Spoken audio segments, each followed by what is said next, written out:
family, what is going on? Welcome back to the video. Welcome back to the channel, man. This is the first video I've dropped for 2022, man. Hope everyone's new year has been great and safe. Hope everyone is doing well in the new year. And I mean, if you're ambitious, hope you already accomplished all your goals for the new year, man. I know we just got into the new year and all that, but hope you know, you're making some headway on your goals and all that. Thank everybody for tuning in. If you are new to the channel, please do me a huge favor. Make sure you like, comment, subscribe to the channel. We do a lot of car related stuff here, and we want you around for the long haul. So go ahead, make sure you tap that subscribe button and hit that notification bell so you know when all the new videos and all that stuff comes out. We dropping videos on a regular basis, so I would love to have you around for all of that. So make sure you do that and lock it in for the long haul. And on my return reviews, I thank you guys for every single video because you guys have been really rocking with me, and current subscribers, you guys have been rocking me, helping the channel grow and stuff like that. So I can't go a video without thanking you guys. So thank you.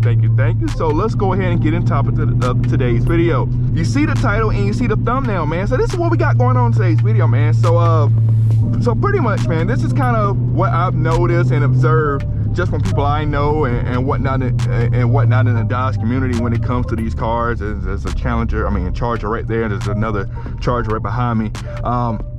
When it comes to the whole MOPAR brand and Dodge in general, man, these are things like, we see the title, man, these are like 5 things that I've seen that are causing people to be tired of the Dodge brand.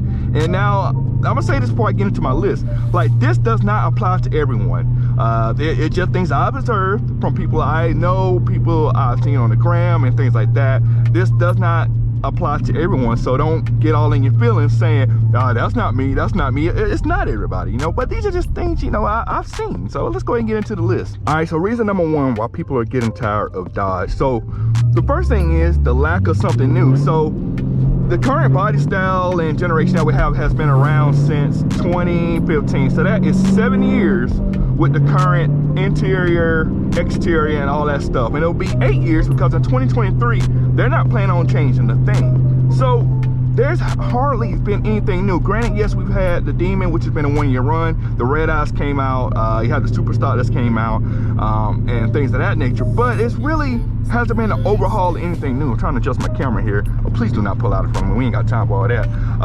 So it really hasn't been anything that's been like ground-shattering new. It's been like a couple of remixes to things that they already got out there, but nothing that's like brand spanking new that's never been seen before.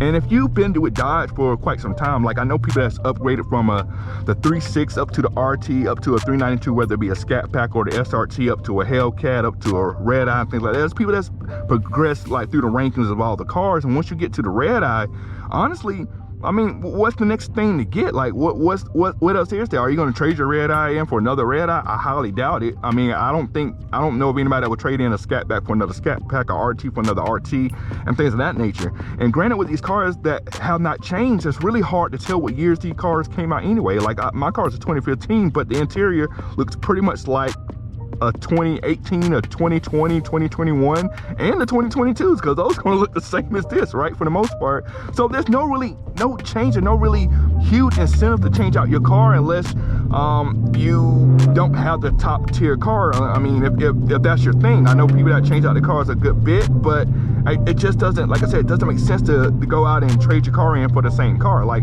you're not gonna have a Red Eye and go change it and get another Red Eye for a different color, maybe. I don't know. Maybe trade and get a jailbreak. Maybe that makes sense there. But for the most part, it doesn't really make sense. You see what I'm saying? Dodge hasn't really changed anything up, man, and you may have a Red Eye and you probably getting bored with it or something like that. Then what new is there for you to do? Like, you're not, like I say, you're not gonna upgrade it, you're not gonna change it out, you're gonna change out for the same car.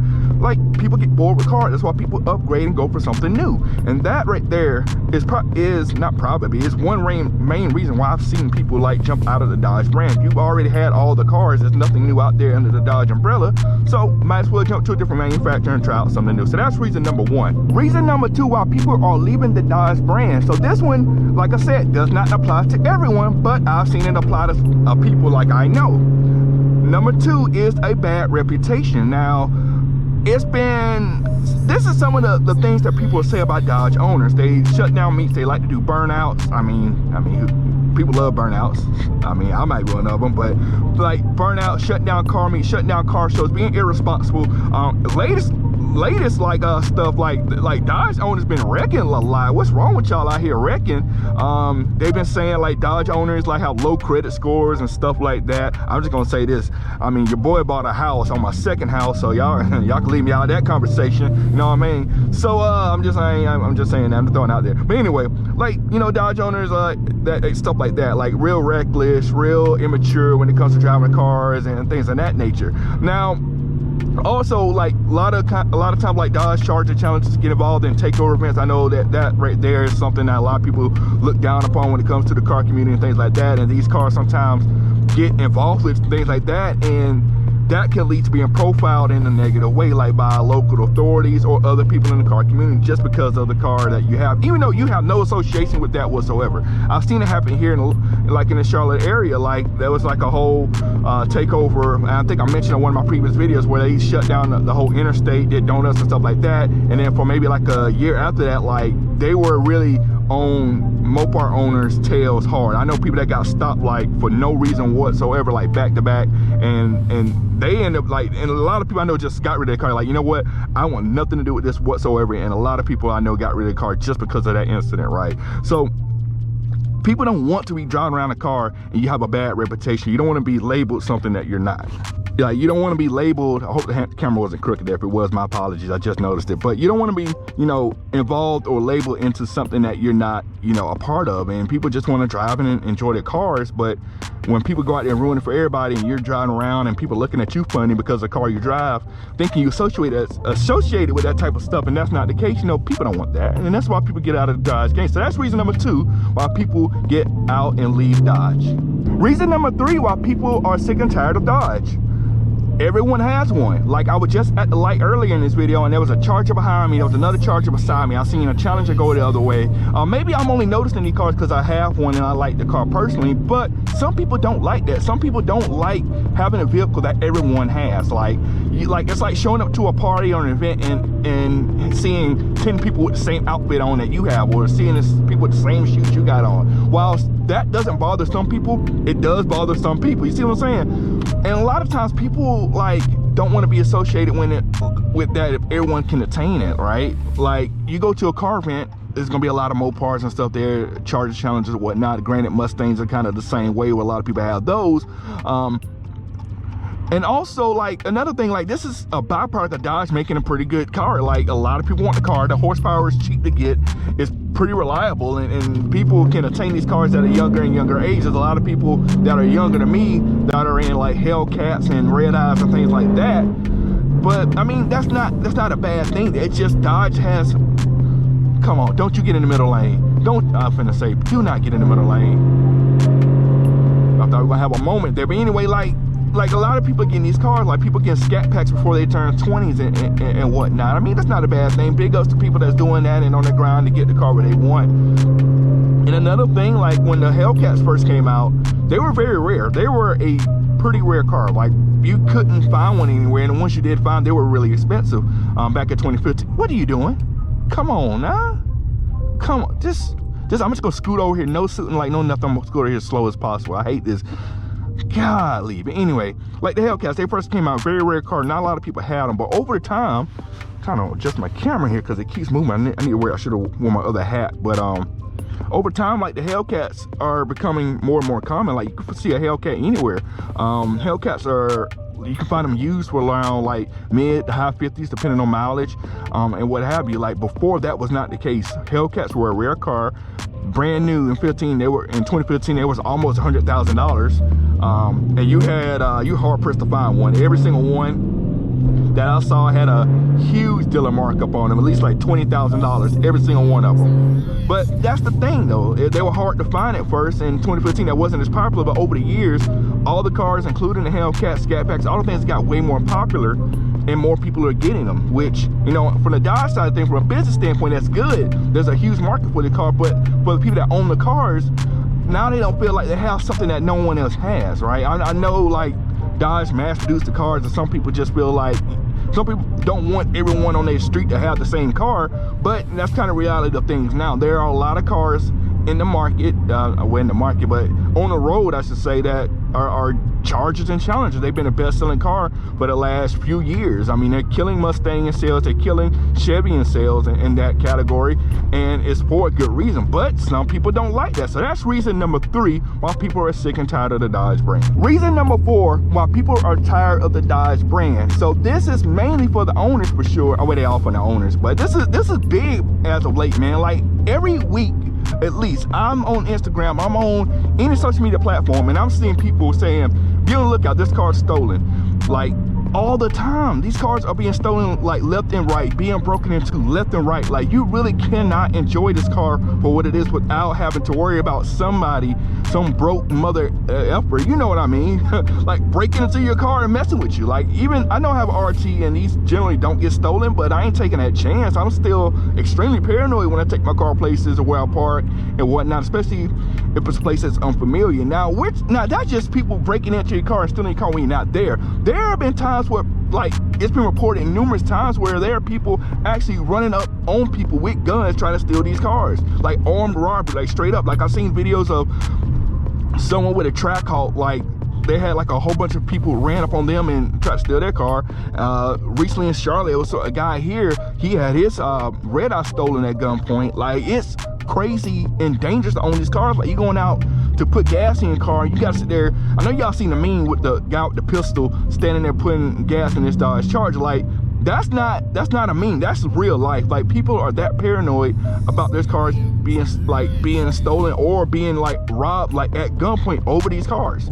And you've seen the pictures all over the internet where these cars get stripped and stolen, especially up in Detroit, Atlanta, the big cities like that. I'm not saying Charlotte is not as big as those cities, but it does happen here as far as cars getting stolen. But you see these cars getting stripped and stolen left and right. You see the pictures come out left and right, man. Like these cars are popular, the parts on these cars are popular, and there's a huge aftermarket, well, not aftermarket, there's a huge market for people who want to buy these parts because of the cars and how much, how much the parts are worth on the market, and people are willing to risk their lives and freedom to go steal one of these cars so they can, you know, come up or whatnot, which is terrible. I mean, you can't enjoy your car. You always got to constantly worry about looking over your shoulder at somebody coming and running up on you. Like, and to be honest, if you're a car owner, a car enthusiast, man, you don't want that to happen. You don't want to have to worry about going to the mall and someone putting a air tag on your car, following you home and robbing you. You don't have to worry about that.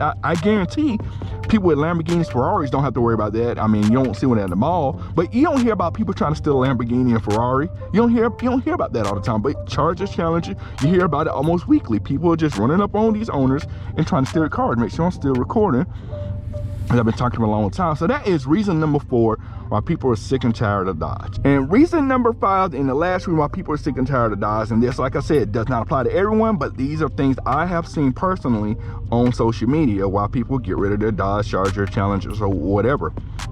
So reason number 5, it is because of, how should I phrase this? Competitive competition.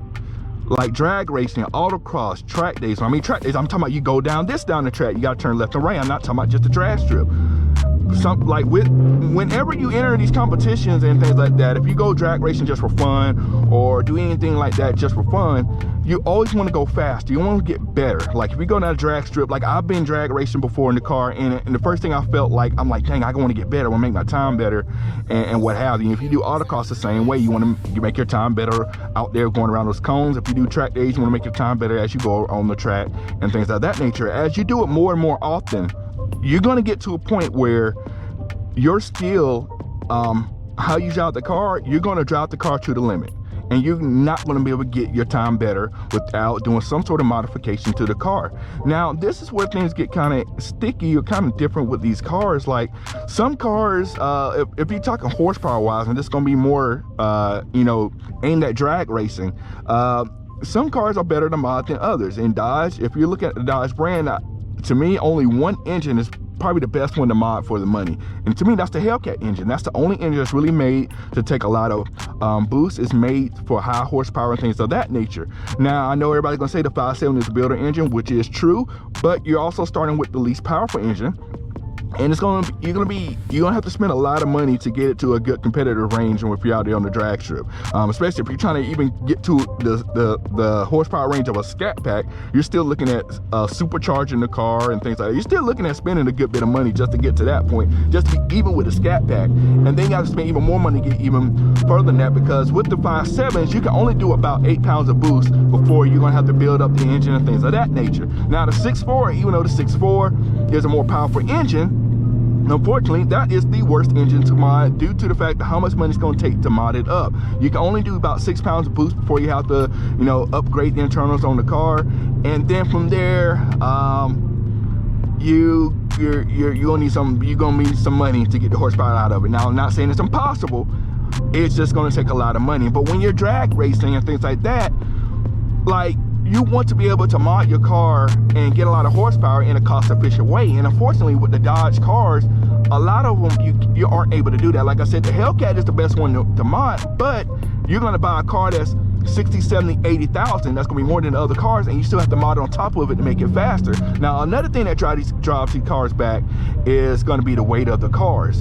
These cars, if you compare them to the same cars in class versus the Camaro and the Mustang, these cars are super heavy. Super heavy. These are 4,000 pound cars, while the Camaro and the Mustang are a sub 4,000 pounds. So another thing you have to think about is doing weight reduction and things like that. Now, some people are not into ripping apart the interior and gutting their car just to be going out to drag show a couple times during the weekend. Not a lot of people are into that, but if you have one of these cars, you're pretty much going to have to do something of that nature.